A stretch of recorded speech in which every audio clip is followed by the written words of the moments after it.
Samantala, kalbaryo ang inabot ng maraming motorista kanina matapos maipit sa EDSA dahil sa hanggang bewang na baha. Yan ang ulat ni Joshua Garcia. Nagmistulang parking area ang isang bahagi ng EDSA kanina na hindi madaanan dahil sa lalim ng baha. Kita sa kuwang ito ng PTV kung paano nagsisiksikan ng mga sasakyan sa tapat ng Camp Aguinaldo sa EDSA. Ang mga nakabisikleta, binuhat na nila para lang makalusot sa baha. Ito po mapapansin nyo po, yung area na ito, ito po yung pinakamababang portion. So dito po, from yung galing doon sa may, from Ortigas, then yung galing dito sa may Santolan, dito po nagsalubong lahat yung tubig na po natin.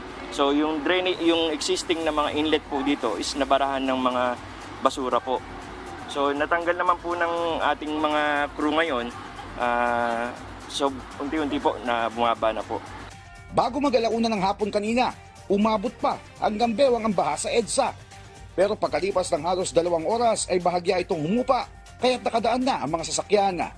Ayon sa MMDA, nakaranas rin ng malalim na baha ang Araneta Caliraya northbound, gayon din ang Ramon Magsaysay Boulevard Altura Bridge. Ilang bahagi din ng Maynila ang apektado, lalo na sa Taft Avenue United Nations na nakaranas ng hanggang gutter na tubig. Ang pagbaha ay dala ng malakas na thunderstorms na umabot ng halos 2 oras.